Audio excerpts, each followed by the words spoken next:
Welcome to Dorking Out. My name is Sonia Mansfield, and I think there's a little bit of witch in all of us. Joining me is my podcasting sister from another mister and the co-host of Dorking Out, Margo D. Hello, my friend. Hello, my witchy friend. Ooh, witchy woman. And there goes all of our listeners. Sorry, I really should take singing lessons. We are dorking out about 1998's Practical Magic. This was a request by multiple listeners, and it seems an appropriate way to kick off Scary Movie Month. It's a nice little baby step, this one. A gateway film, if you will, to horror movies. It's based on the book by Alice Hoffman, and it's directed by Griffin Dunne. I totally forgot that. Done. Oh, my God. Thank you. I can't pronounce anything. It's okay. But I totally forgot that he directed this, that was his thing for a while in the 90s. Because he also did that Addicted to Love with Meg Ryan and Matthew Broderick. And didn't see it. It's, I'd have to revisit. It's not what you think. It's a little darker. Anyway, this one stars Sandra Bullock, Nicole Kidman, National Treasures, Stockard Channing, Diane Wiest, Aidan Quinn. We got a little Evan Rachel Wood in there. We got some Chloe Webb. Got some Margo Martindale. Did you see Practical Magic in the theater, Margo? No, I did not. I'm sure I rented it. Yeah. Was it because you were like, it looked dumb. I'm sorry.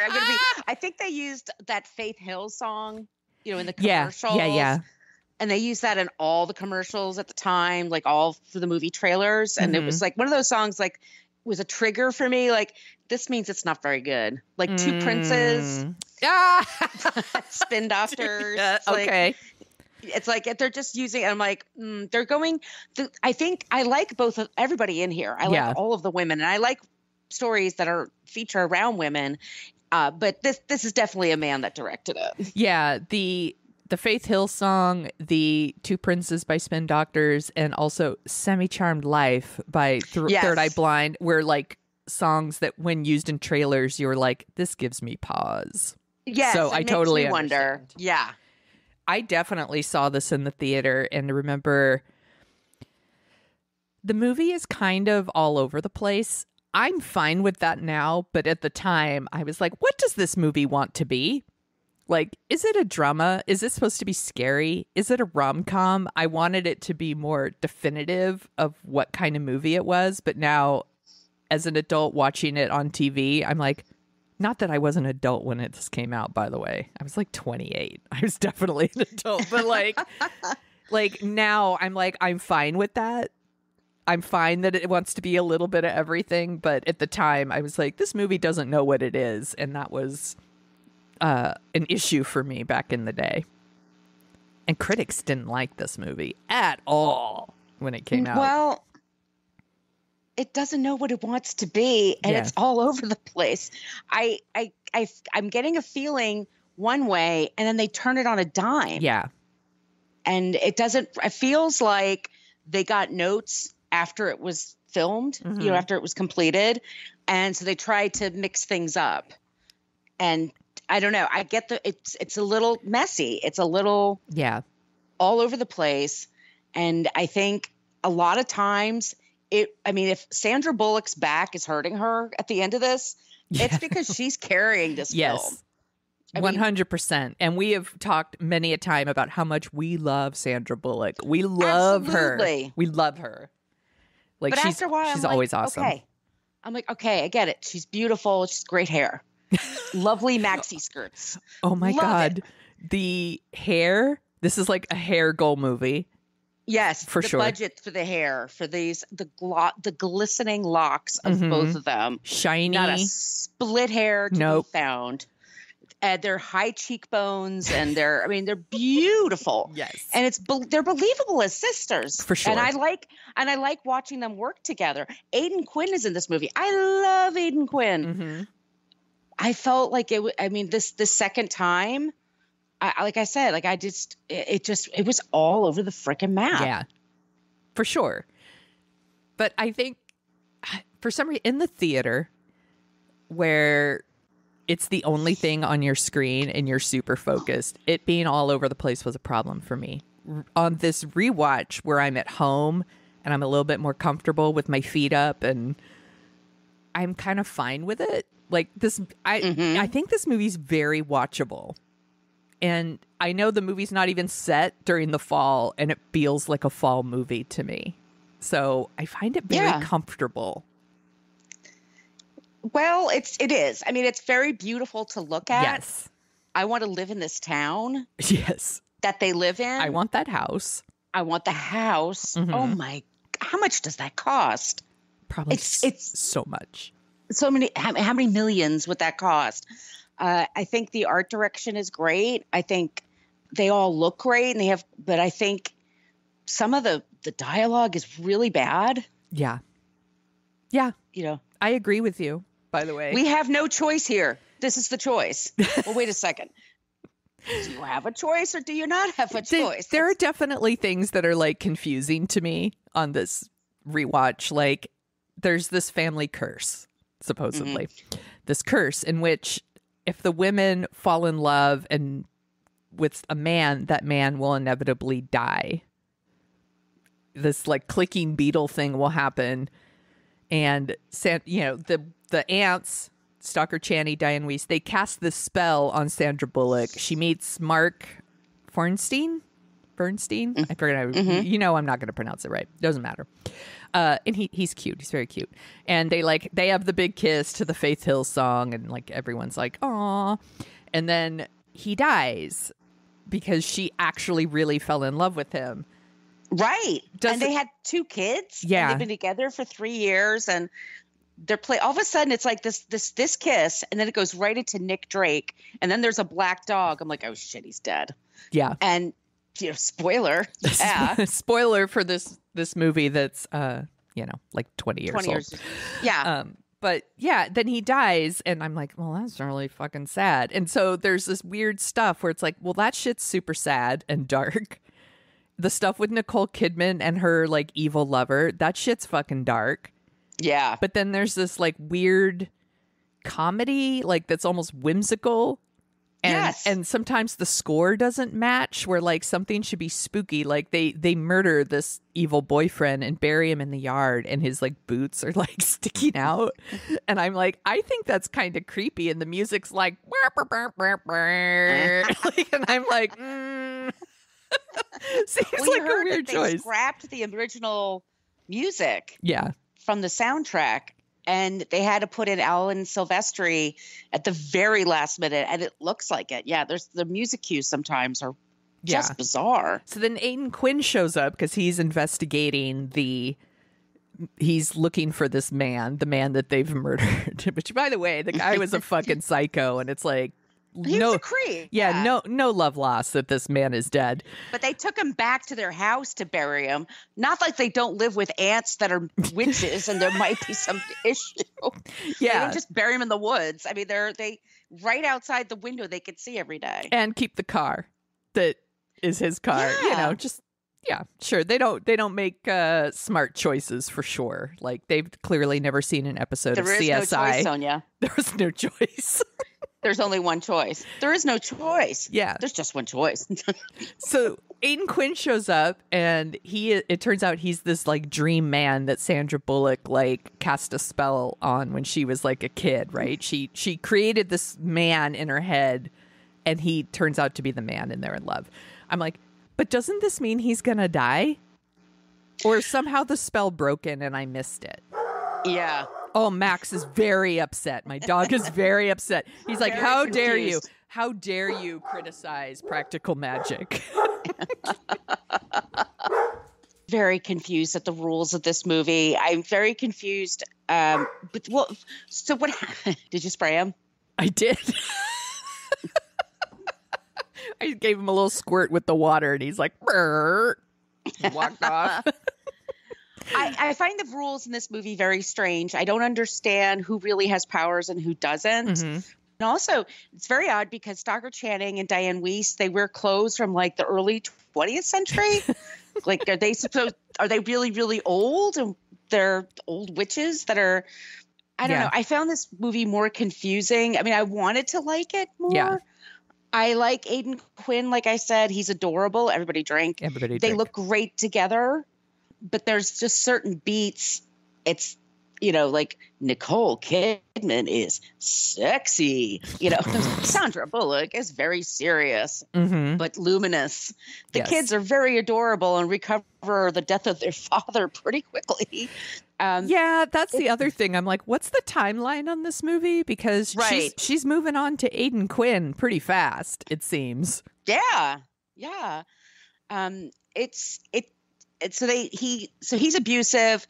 But then he comes back, and then there's a whole sub-story about how the girls grew up in this small town, and they were sort of ostracized for being weird and different. And why they still choose to live there, who knows? But they do. Right. That's another thing where I'm like, y'all should move. Yeah. Nicole Kidman had the right idea. She's like, I'm going to get the fuck out of here where no one knows me. I'm like, good call. And I could just dance with men. Like, she's surrounded by men at that party. She is Nicole Kidman, though. Like, that. Yeah. She doesn't even have to be a witch to get that kind of attention, I suspect. Yeah. And she's got this abusive boyfriend, and Sandra Bullock is going out to protect her. They kill him on the way back. And then they're trying to, his spirit is starting to come out of the rose bushes where they buried him. And that's when Aidan Quinn shows up. And then Sandra Bullock runs this apothecary kind of place where she makes shampoos and lotions. But I'm not a witch. Like, she's flirting with him like hardcore right from the start. And once again, it's Aidan Quinn. I get it. We can't help ourselves. Once again, he doesn't need to be a warlock to get that kind of attention. He is a handsome man. He's a very handsome man. Yeah. Yes. I like Chloe Webb as she works with them. Yes. There's lots of like great people. Margo Martindale's a really good actress. I mean, there's really great people here. And then you just get this idea. The town is very fussy. It's very white. It's very, so Sandra Bullock is made the top of the phone tree, which is supposed to be a real honor. Like, you get to call everybody if the shit hits the fan. That's cool. Yeah. This is another thing about the movie. I actually would have liked more stuff about Sally trying to fit in the town. And because the stuff I really like, I do like that she activates the phone tree and has all these women come to her house, and Mary Gross shows up, and she's got her dustbuster and, yay, Mary Gross. And they form this like coven to help Nicole Kidman, who is possessed by her ex. And I do like that stuff. I like the idea of all the women in the town, or a bunch of women in the town coming together to help another woman with an abusive boyfriend. There's not even a subtle allegory going on here. Right. And I like that stuff. And I'm like, I wish they had done more stuff like that in this movie. Yes. Yeah. Yes. There seems to be a lot of filler of just like sequences where we see Sandra Bullock and her long hair and her, and it does. And I'd like to see more of like the quirky town people and how they respond to her and Nicole Kidman. It's just, what happens is that she becomes possessed. Nicole Kidman becomes possessed, and the group gets together. And I do like it when the coven gets together and they do their chanting, and they basically rescue Nicole Kidman. And then, so Sandra Bullock is going to be married now to Aidan Quinn. Like the spell is gone. That's why I don't understand. I'm like, why is the spell gone? I don't get it either. That part was very confusing to me. And to go back to the town, they don't seem to know what to do with the town. So like the kids are like, you're a witch, and like taunting them. But then they also shop at their store and buy their stuff. Oh, it's very popular. Yeah, and they seem to come to the ants for their love spells and things like that. So, like, they're fine with them being witches, but not really? What is this? The guy buying the shampoo, it's just like, you don't put it on your head. Like, is he putting it on his dick? Yes. Like, Oh God. But why? Like, I don't. Is it to help him? Is it to make the dick bigger? Is it to make, because he's there to grow his hair. So I was like, there's certain things they did. I'm like, does he really want super long hairy dick? Hairy dick? Super long hairy dick. I just was like, I get what they're going for there, but I don't think they really thought that joke out. I'm just thinking about like he would take off his pants, and I'd be like, "No, thank you." Like fucking run away. I'd be like, "No, thank you, dude." It's just very, very bizarre. It's like some things are choices that are made are very bizarre, and I think. I like that the town comes together at the end and they're cool with the coven and all that's wonderful, but it's a big old mess to get there. And it's just the mood changes on a dime. Yes. It gets like very dark and serious, and then it's like silly again, and then it's very serious and it's silly, and it's like that's a delicate balance to keep going. And I feel like they just make these turns very quickly. Mm-hmm. They also do the thing where Sandra Bullock keeps like dropping things and knocking into things whenever she's around Aidan Quinn. And I'm like, come on. Yeah. Come on. Like, let's do better. By the way, I do knock into everything and drop everything all the time. Not because handsome men are around, just because I'm a klutz. That's like it's like rom-com shorthand for, isn't she adorable? Everybody drink. You know? She's awkward and beautiful. Yeah. Yeah. It's like, But yes, the beautiful hair, the gorgeous maxi skirts and little cardigans. And I'd wear all that shit. Oh, yeah, absolutely. I was like, Sonia would love all of that. I totally would. I would love to live in that town, and I would love to live in that amazing house by the water. And I don't know how they afford it, but I think it's because they're witches. I just chalk it all up to witches. Witchcraft. Anyway, there's a scene where also like Aidan Quinn makes pancakes, and they take the pancakes outside, which, okay, now the pancakes are cold, but they take the pancakes outside, and then the girls throw the syrup into the water. So I wrote about that scene too, because he's a cop who is investigating a missing person, and he suspects that these women they know something, or maybe they've murdered this man. He shows up at their house in the morning. He asks Sandra Bullock a couple of questions. Next thing you know, he's flipping pancakes with her kids. I'm like, this is not what cops do. Meanwhile, Nicole Kidman's like making a special like syrup that's supposed to repel him and keep him away from Sandra Bullock, and the girls decide that they just want him as their new dad, so they like take the syrup and like throw it in the ocean. Okay, because I was like, what is pancakes without syrup? Like, why even bother? Yeah, and then he gets mad at them for something and he leaves, and then they take all the pancakes and throw them in the trash, and I'm like, well, that's just a waste of food. That's just wasting food right there. I'm like, I don't know what's happening in that scene. It's very strange.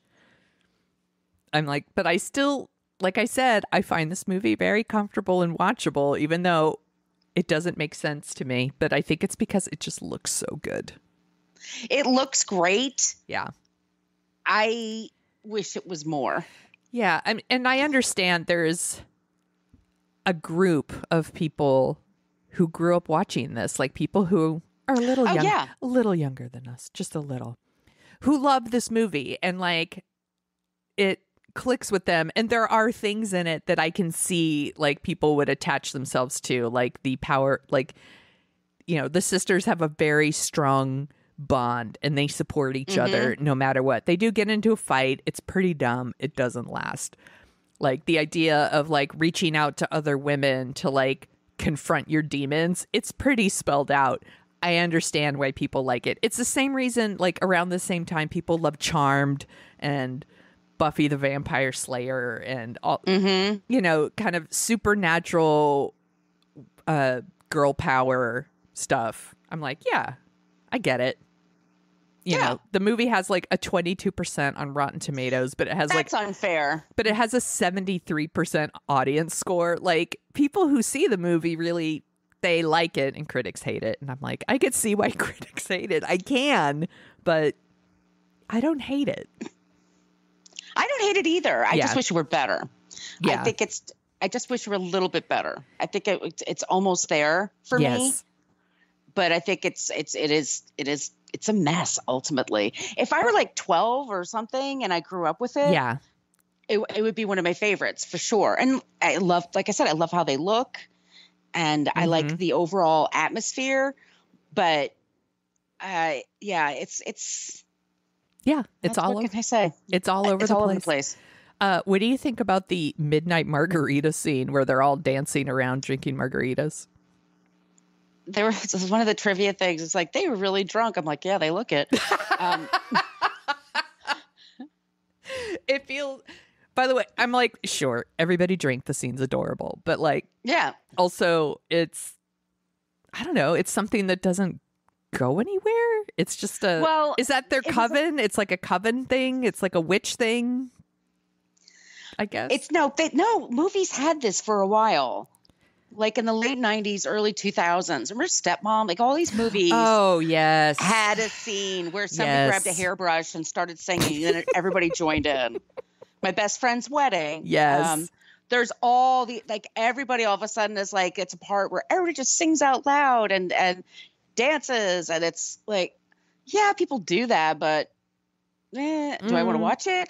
I mean, and then like they're sober in 2 seconds, like they're wasted. And then Diane Weiss goes, wait a second, something's going on here. And then they all stop and nobody's slurring. Nobody's like a mess. Like they're all just like, oh, that's not good. I mean, they were just wasted just before that. And I love a good tequila shot. Trust me.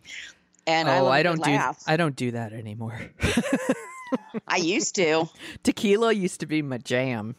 Oh, yeah, with lime and salt. That was good. But yeah. Ends in tragedy for me. Yeah. I make poor choices and then I vomit. But it's really fun getting there. Let's see what else. We have midnight margaritas. We got the phone tree. We talked about how he makes pancakes for some reason. There were other things that I was like, I don't understand. Why does the police star repel the evil boyfriend and it like burns his hand? I'm like, why is that a thing? It makes no sense to me. The star is just a symbol. It's just a star. It only means something if you believe in it. Yeah, it's very trite, this movie. Do you have a favorite movie about witches? Probably The Craft.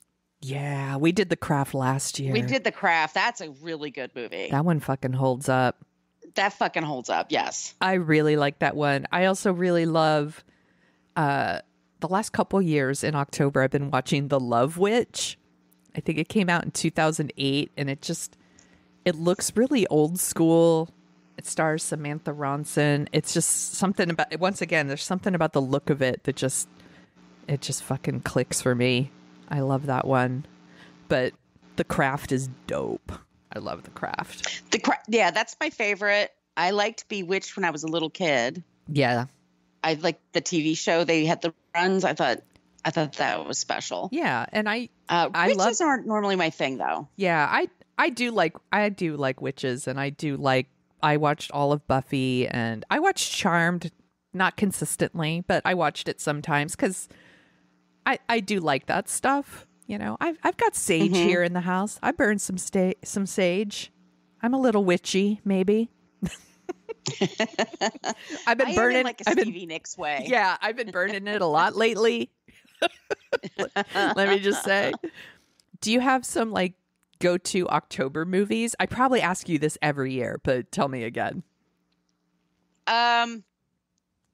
What do I mean, I love Carrie. That's my number one. Yeah. I have to see that in October. I have to see Halloween, the original, every year. Yeah. I like old school 70s, like The Sentinel, The Omen. The Car is a really good, stupid, scary movie that I love.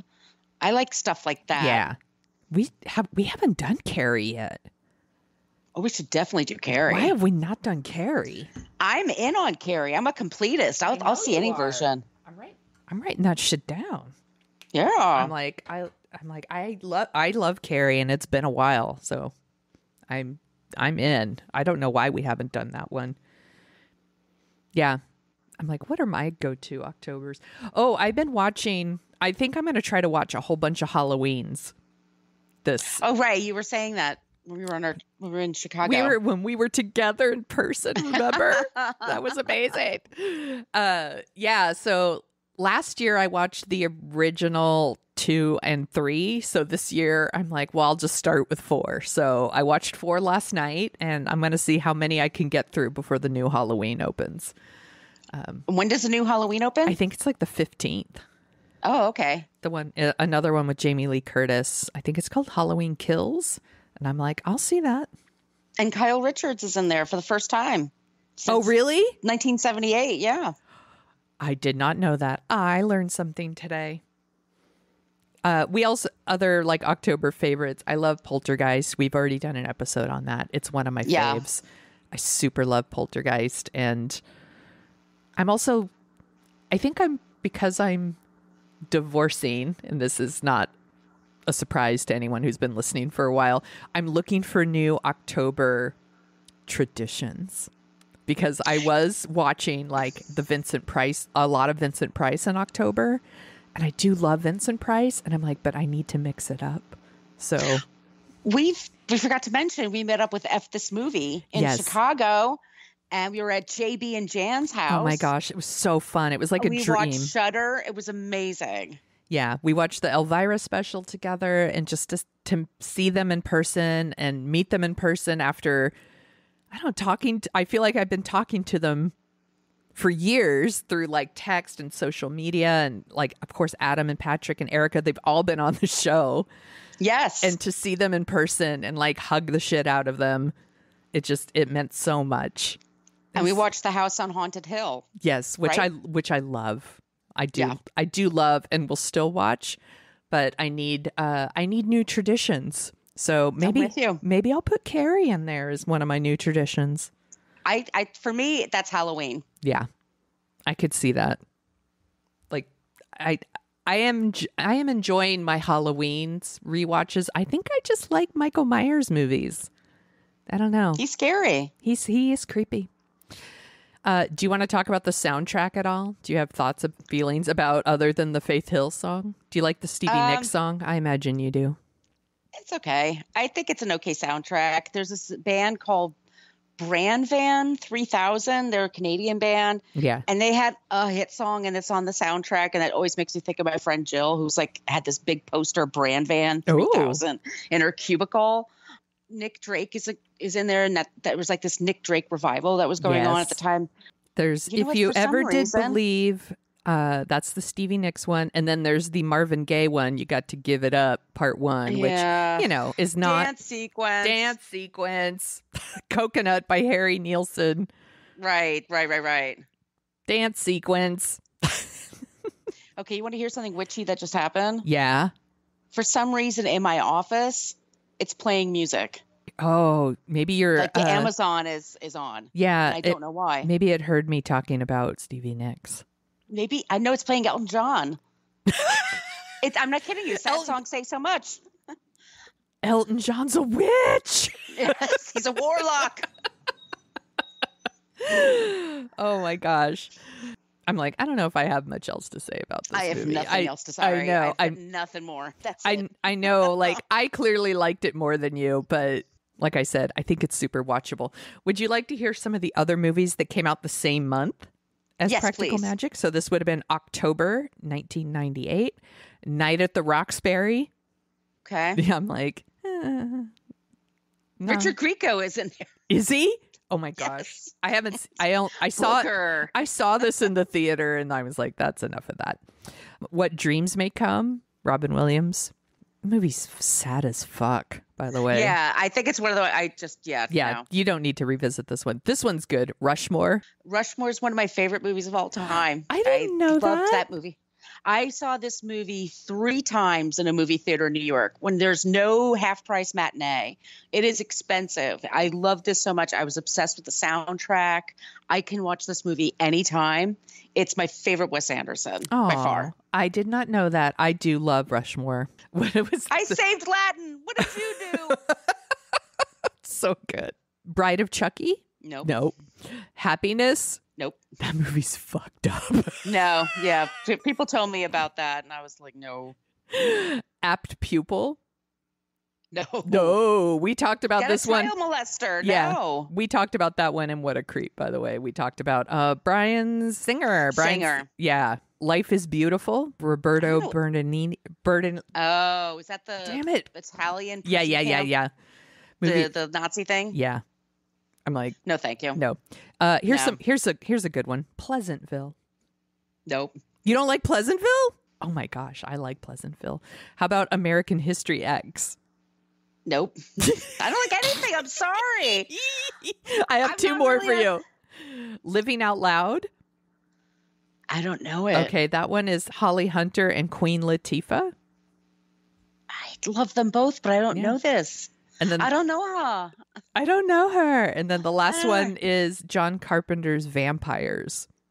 No, I wouldn't see it because it's got James Woods in it. I hate James Woods. He's trash. I guess Rushmore is the only one I would have been watching. That's hilarious. You're like, I'm not going to the movies this month. I mean, I'm sure. I'm not going to be lying. I mean, I probably saw a couple of them in the theater, but yeah, I have such a negative, like, happiness makes me like, bleh, it brings out the opposite. Happiness. How am I going to put this right? I saw it in the theater. I'm like, this movie's fucked up and interesting. I don't want to ever see it again, and I don't want to think about it. That's how I feel about happiness. Yeah, it's like Requiem for a Dream. Yes, fuck that movie too. In that everyone's really good at it. I don't want to ever see or think about it again. Exactly. Yeah. Do you want to hear about some top songs of 1998 besides This Kiss? I was just going to ask, is it Faith Hill? So these are just random ones I picked. Been Around the World by Puff Daddy and Notorious B.I.G. I Don't Want to Wait from Paula Cole. Okay. You couldn't escape You this really fucking couldn't. song. I still like it though. I was seriously over it when it was a hit, but I like it now. How Do I Live by Leanne Rimes. That's from Con Air. Yeah, it is. Janet Jackson, Together Again. I love me some Janet Jackson. She's fantastic. Here's one that was way overplayed. Shania Twain, You're Still the One. Oh my God. Shania Twain, you could not get away from her. She was everywhere. By the way, she is killing it on TikTok, by the way, if you want to follow someone fun on TikTok. Really? Yeah, Shania Twain. What does she do? She makes videos about her songs, and it's kind of funny. And like Taylor Swift is on TikTok now, and they make TikTok at each other. It's fun. I'm telling you. It's a time suck though. You get lost in there. My final one, this was my favorite song, I think, of 1998. The Boy Is Mine by Brandy and Monica. Oh, yeah. That's a dope jam. It is a good one. But also, they shouldn't fight over him. He's lame. He's not worth it. He's totally not worth it. Girl, he's not worth it. What else are you dorking out about, Margo? Well, I was gone for a week, or like almost a week, so I was a little behind in my viewing. But last night, I did get to see The Many Saints of Newark, which is the Sopranos prequel. HBO Max updated their app. It might actually be working. What? It actually worked for the first time properly since July. I was very pleased with that. Nice. I think I need to see it again. I wish when I'm watching it, I'm thinking this should have been like a miniseries. This should have been 6 episodes, with all these different people and all these different backgrounds. And they're such great actors. It's beautiful to look at. Mm-hmm. The acting is fantastic. The song choices are great. But I think I need to watch it again because I think I was very much like, oh, that's a Big Pussy, and that's blah, blah, blah. That's Polly Walnuts, and that's blah. Oh, okay. And then I forgot what was happening. The riots in Newark are covered in there from like 67, 68. And it's visually one of the most stunning things I've seen.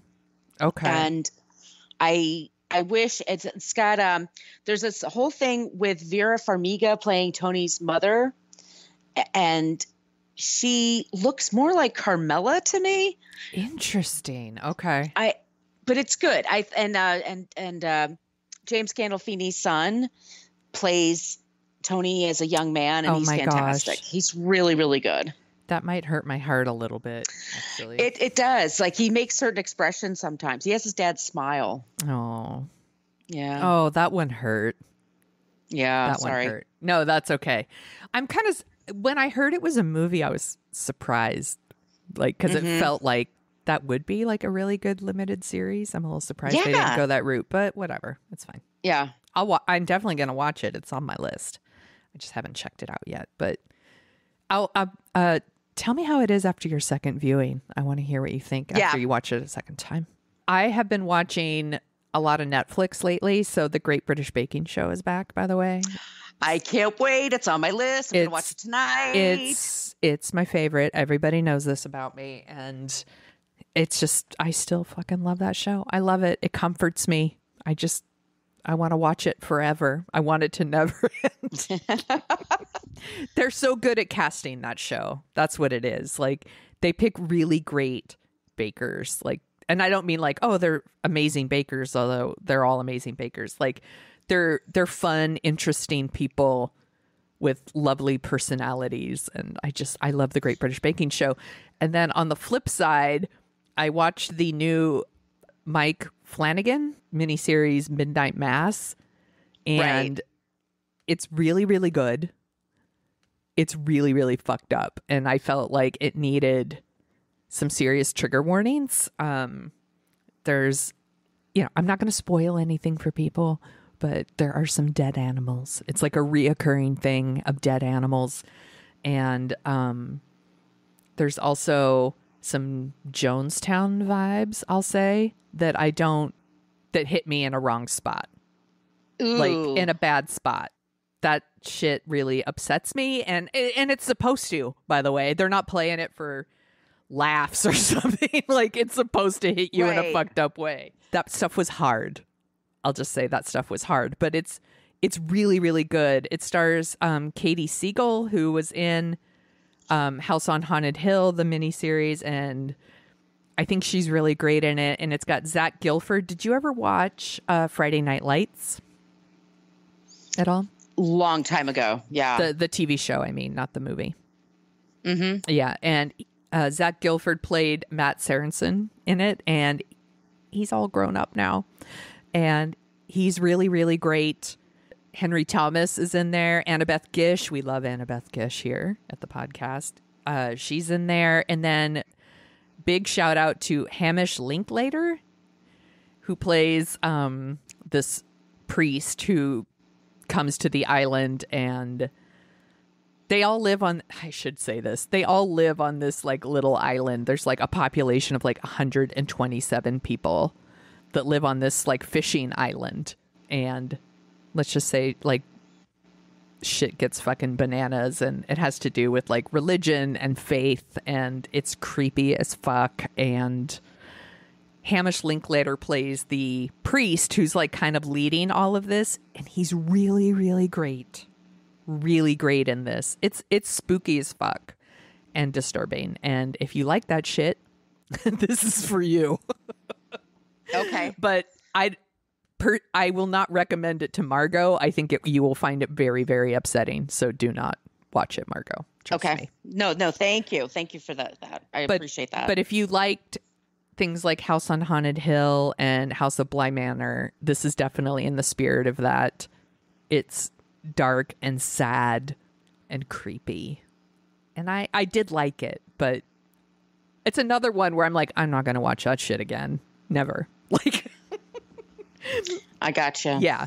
So I'm like, now I feel like I'm ending our show on a bummer note, but it is really good. I'm trying to think of something light to leave it on, but I can't. I guess the only thing I could, Supreme Court Justice Brett Kavanaugh, he has COVID. That does make me happy. So There's a shithead out there who's got COVID. I'm okay with that. Oh, you love to see it. You love to see it. Margo, where can people find you on the internet? You can find me on social media at Brooklyn Fitchick for Twitter and Instagram, and my site is brooklynfitchick.com.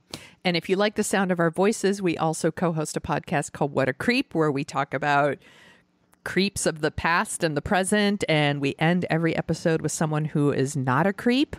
And so you don't think the whole world is a dumpster fire. And the episode out right now is Alex Kelly. He's a rapist. The preppy rapist. The preppy rapist. And then we have a really great not a creep and is Chanel Miller, who wrote a book called Know My Name. She's a really great one. You can find me at thesoniashow.com and The Sonia Show on Twitter and Instagram and TikTok, a little bit of TikTok. And you can, if you want to put in request, we take requests. You could tweet at us at Dorking Out Show, or you could email us at dorkingoutShow@gmail.com. Email us if you want some stickers. We have adorable stickers. Everybody drink. And if you want to give us a review on Apple Podcasts, that would be amazing. And we'll give you a shout out on the show. I am glad that we talked about Practical Magic. I'm sorry you didn't like it as much as I did. But that's okay. It's fine. It's fine. I mean, I should say, we did an episode about it on book versus movie. Yeah. So if you're interested about, the difference between is it Alice Munro? Or who's the Alice author? Hoffman. Alice Hoffman book. Alice Munro is somebody else. Alice Hoffman book, and then the film. I think it was from 2 years ago. I'm not quite sure, but just look up Book vs. Movie podcast. You know what? There. I will track down that episode and I will link it in the show notes. So if you want to know the difference between the book and the movie, you can listen to that.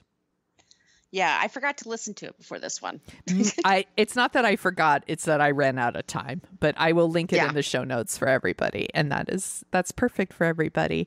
So we'll be back next week with another scary movie. Yes, because it's Scary Movie Month at F This Movie. And you're supposed to watch scary movies. And over at fthismovie.com, you can write your 7-word reviews of all your scary movies. And it's super fun. So we are also doing only scary movies here for October. So this was fun. I'm like, where do we possibly end this, Margo? There is no choice. This is the choice. There's no choices here. This is the only choice. This is the only choice. Do, do, do.